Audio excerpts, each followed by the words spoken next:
Good morning. I'll be having so much to say and be wanting to get on camera, but these days I don't really be feeling like I'm camera ready. Um, and so, but I don't have the capacity to write, and I also feel like what did they say? Come as you are. So I put some chapstick and some lip chap on, and that's the best I can do.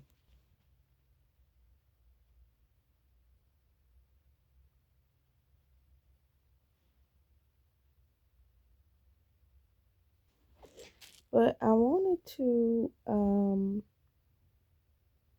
talk about this is kind of like an addendum, I guess, to Jesus is the only way. Or no, excuse me, Jesus is not the only way.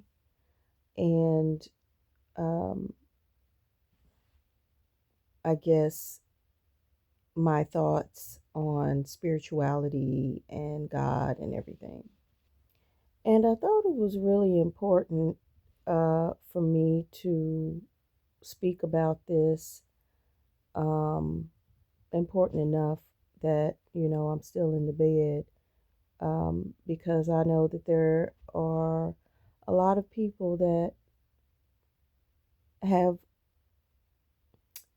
a lot of seekers and a lot of um, people that still kind of struggle with their faith and spirituality.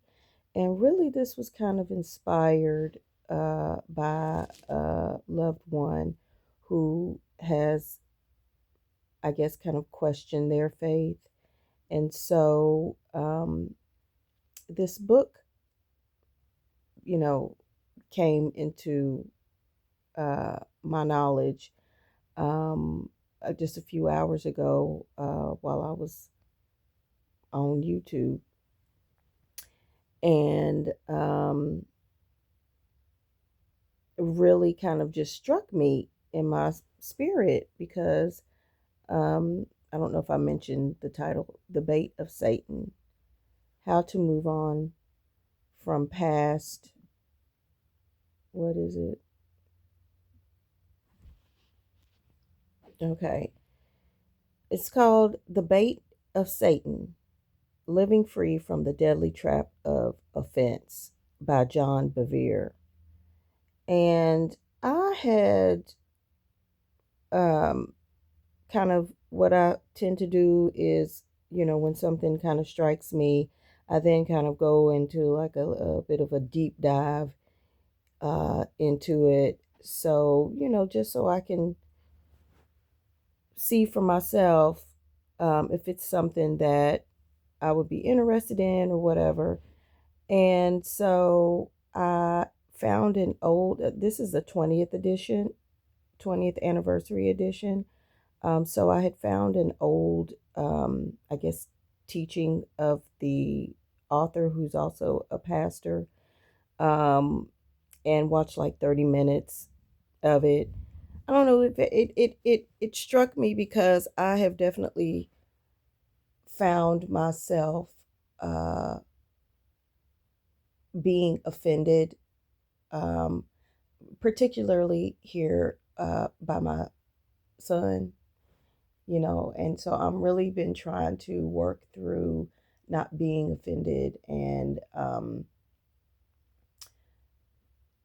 be in the mind frame of another book's teaching, the Four Agreements by Paul Coelho, I think his name. And one of the agreements is to not take everything personally. So it was kind of like in the same way of that. And so since I know and believe that Jesus is not the only way, I also believe that God is omnipotent, omniscient, and omnipresent. I am open to receiving uh, spirits, words from everywhere. So this message of being offended, of not being offended, and it being a sin, I guess, kind of struck me.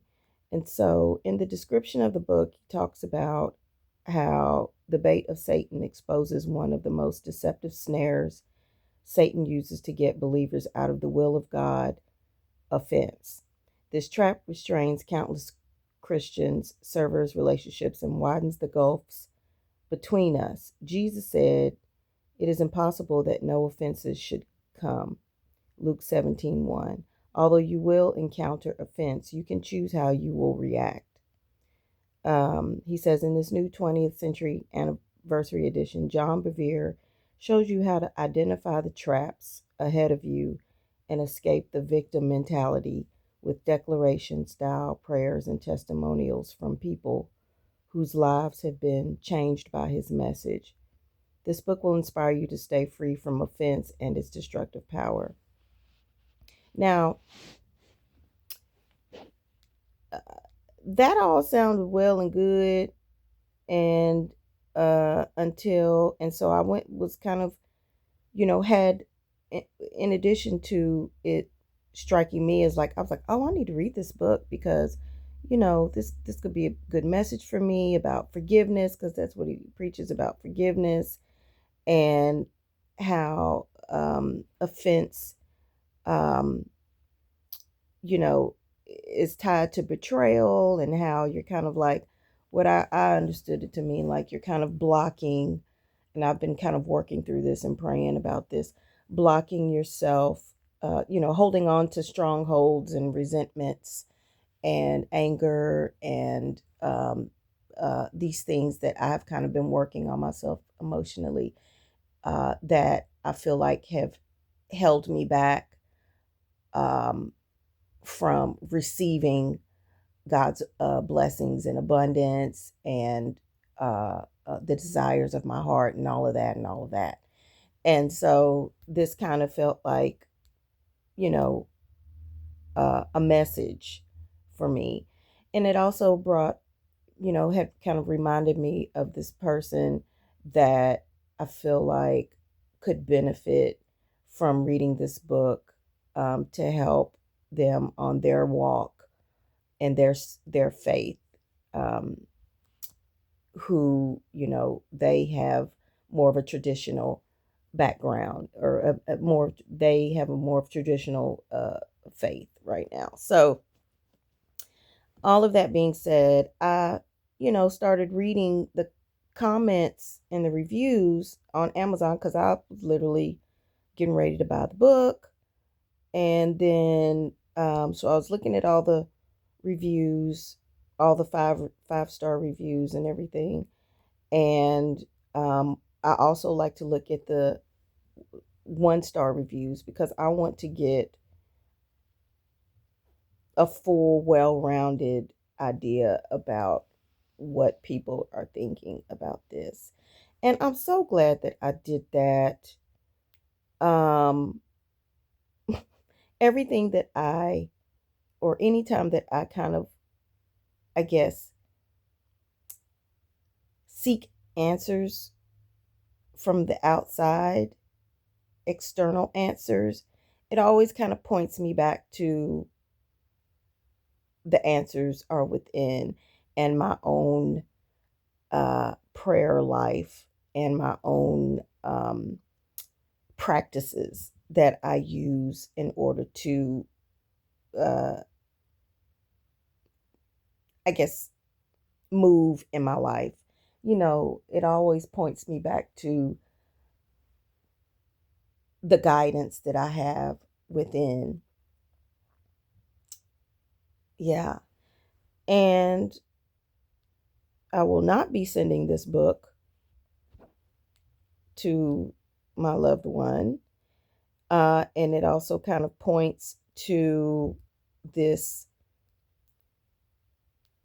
you know, basically spiritual abuse. So let me just read one of the, so if there's anybody out there that's been looking at this book or struggles with unforgiveness, uh, and offense. This will be, I hope this will bless you, and this will help guide you on your path. So I want to read one of the 1-star reviews. Well, I guess to be fair, I will read a 5-star review. Um, and the one that just came up is just interesting. It also mentions spiritual abuse, but it says, a great book about Christian forgiveness. Hello, I read this book because it was given to me by a Christian friend. I'm so glad she did, and I'm so glad I read it. It has brought a balance to my recent reading about spiritual abuse.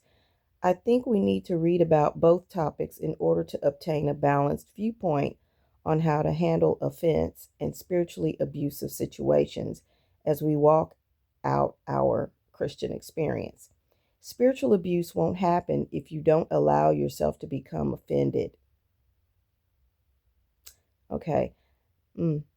I didn't know this truth when I first became a Christian in March 1977. If I had, what, let me just pause on that. Hold on. Spiritual abuse won't happen if you don't allow yourself to become offended. Um, there's a word that I'm thinking of that it's not coming to me, but I don't know, something in my spirit is just hearing, if you don't allow yourself to become offended,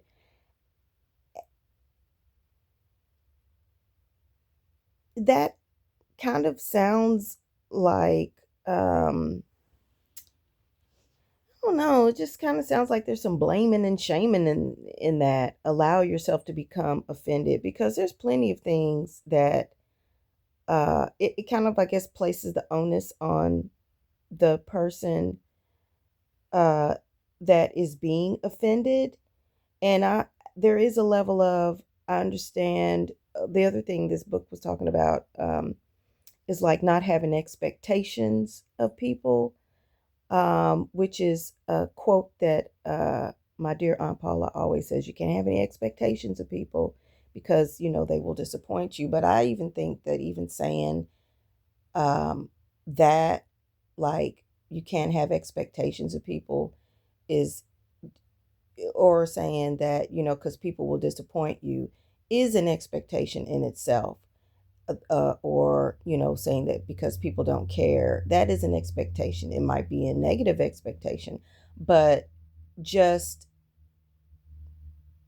you know there's an onus um that is placed on the person that is, I guess, being abused, that it's almost like, oh, I say something sly, somebody says something sly to me, they give me some little side shade or something like that, and I receive it as offensive. And then they tell me, oh, well, you're just too sensitive. You're just too this and you're too that. I'm very sensitive to that. Just even saying that's happened to me. It's like, you still at the end of the day teach people how to treat you. And so, there's a level of, I feel like you're kind of walking the line when of spiritual abuse, of abuse, when you say don't allow yourself to become offended. So, but anyway, let's move on. uh she said, if I had understood what John was talking about in this book, the author, and the other books I've been reading lately about spiritual abuse, I doubt I would have walked at a distance from God for many years after being offended by a spiritually abusive Christian group when I was born again in March 1977. If you have become offended, there are serious consequences to be reaped in your life. Okay, these are the consequences, such as anger, outrage, backsliding, division, broken relationships, all of which prevent a close walk with God. I know about these things because I have experienced them all in my Christian walk. John's book only verified what has been true in my Christian walk. And so I don't like that. If you have become offended, there are serious consequences to be reaped in your life. And I say she because this person feels like a she. Uh, to be reaped in your life, such as anger, outrage, backsliding, division, broken relationships. I don't know. Again, it still kind of sounds like you're putting the like those emotions, uh, anger, outrage. I don't know. Backsliding isn't really an emotion. It's more of kind of like a description and an adjective than anything else. But definitely, I have found anger and outrage. Uh, well, let's specifically anger is a useful emotion. It also um, can be useful in protecting oneself and keeping oneself safe. I think it's a indicator that can kind of point to a misalignment that's happening. I mean, I think, yeah, it's giving uh, blame and shame again, right? It's giving gaslighting, outrage, backsliding, division, broken relationships. Like, oh, I'm offended by something that you did to me. Um, and I'm going to, uh, and if I decide that I want to break up or to end the relationship, to end the marriage or whatever, then it's a sin. I'm the one that's in the wrong. I don't like, see I don't like that. All of which prevent a close walk with God. I guess the idea is that you are separating yourself from God by having these emotions. Um, and I do feel like there's a level of separation that comes from God when you are experiencing these negative emotions, but not because it's a sin, which means to miss the mark, right? But because you just don't how do I explain this? You just are not, I can't open, right, to or receptive to the love of God that's already there, that's already present within. Okay. Ooh, 11:11. See, I'm preaching right now. That's what God say. 11:11. Those are angel numbers. Um. So, okay, moving on. Get this book to understand what it means to be offended as a Christian in your walk with God. You might be surprised about what John says is an offense, but you won't be able to disagree with what he says is an offense because you will know that what he says is true because it is what you have experienced. Now, see, I don't even like that she is referencing John and not God and scripture, right? Cuz he is not capitalized because you will know that what he lower caps says is true because it is what you have experienced, right? Not that what God says is true is, I don't like that. That kind of is like you're propping up, which I don't always agree with. I don't agree with. You're propping up the pastor, you're propping up the preacher instead of propping up God and your personal experience with God. So, and this is the reason why, uh, you know, followers of religion can become uh, abused because they are idolizing, which is also a sin, idolizing the pastor. And I don't believe, you know, okay, well, I'm going to go on a tangent. Anyway, I could relate to so she said that was what it was like for me as I read John's book. I could relate to a lot of what he was talking about because I was an offended Christian for many years, but was healed in 2006 as I began to address the areas of offense in my life.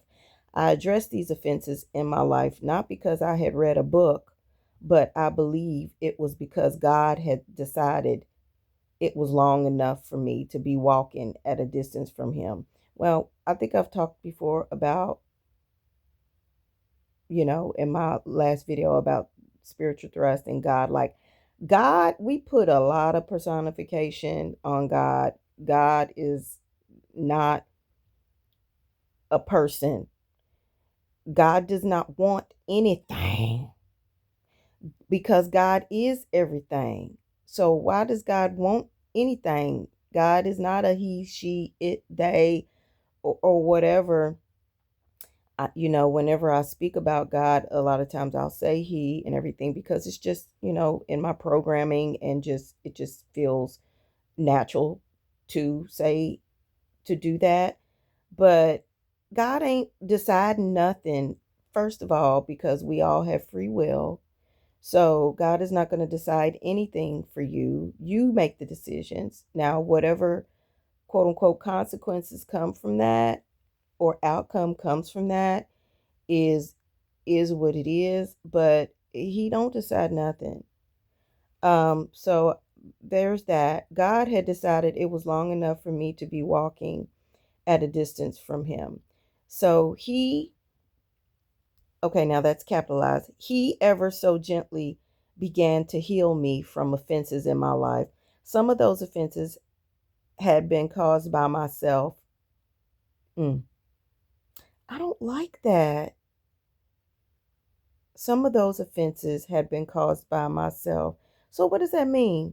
I mean, maybe you were molested when you was a child. Did you cause that to yourself?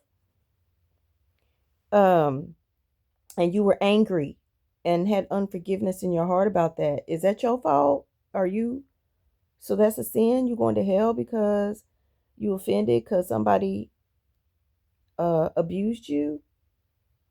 Some of those offenses had been caused by myself, and others were caused by Christians.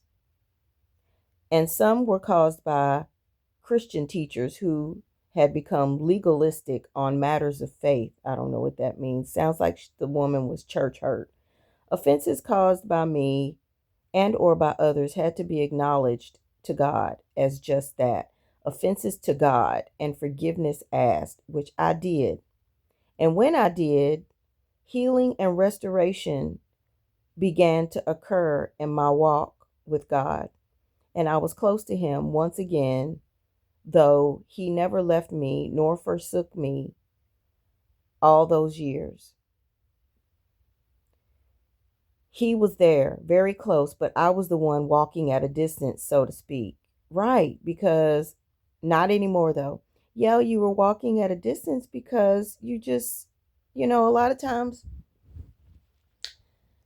those of us who have been indoctrinated uh, in the faith of believing in a place called hell where, you know, or a belief that God is jealous, or kills and all of these things, you have this fear of, that um, makes you feel like you are unworthy. And this is even stated that, we a lot of times we can say, I've heard people say that, I'm unworthy of God's love. I don't believe that. We're always worthy. We are worthy and good enough just because we exist. Okay, we ain't here for nothing. um and what's my point? Okay, I was looking, I had to go back. uh I was the one walking at a distance, so to speak. He never left me nor forsook me all those years. He was there very close, but I was the one walking at a distance, so to speak. Um, and so, yeah, basically we because of this fear that we have, and we're doing these things, quote unquote, sinning and doing certain things just because we are imperfect and humans, um, we can tend to feel like, oh, well, I'm just not going to go to God. I'm not going to pray to God. And listen, I don't tell you, I have prayed to God when I'm high. I done prayed to God. I mean, I guess if the worst conviction that I've ever felt is, feeling like me when I was deep off into my addiction, my weed addiction, is being high and still having uh, a love and reverence for spirituality and spirit and wanting to be in communion with God, but feeling guilty because I was high while I was talking to God. And I would literally pray that. I mean, is this interfering with our communion? Is me being high okay? And, I would always get like, yeah, I mean, there's nothing that I could do. Getting back, there's nothing that I can do to separate ourselves from God. He does not separate himself from us. We separate ourselves from God by our feelings of um, uh, our own self judgment, our own feelings of unforgiveness. None of that is put on us. That's just how we feel. And so if you are feeling all of these negative things, then you're not going to feel that love from God. That's the separation. It's not because he is separating himself from us. It's because we feel guilty and feel this sort of conviction. So we feel like we're not worthy and we feel like we're not deserving of receiving, yeah, the love from God. Okay. This is really going on longer than I thought it would be, but I really got to figure out how. That's the other reason why I don't be doing a lot of video, because I don't really have a lot of storage. I need to work that out, but I felt like this was really important for me to mention this. Um, so I'm going to keep going. She goes on to say, now this is a long ass review. Uh, if you have become offended, okay, spiritual abuse won't happen if you don't. Okay, I already read all that. I doubt I would have walked at a distance from God for, okay, spiritual abuse Christian group when I was born again. God, okay. I doubt I would have walked at a distance from God for many years after being offended by a spiritually abusive Christian group when I was born again in March 1977. Okay, I read all of that. John's book only verified what has been true in my Christian walk. So I mean, I guess for her, this was kind of like confirmation, I guess. Get this book to understand what it means to be offended as a Christian in your walk with God. You might be surprised about what John says is an offense. You might be surprised. I'm really concerned that, you know, and this is my thing. This is just an aside from me because I guess technically I'm considered a Christian, because I was saved, quote unquote, and then been dipped in the water and all of that. Accepted Jesus Christ as my personal savior. I did all of that. when I was 21. So technically I should be good. But I definitely question my beliefs, not my beliefs. I question what was taught to me and the indoctrination that I got. And what's my point? Hold on.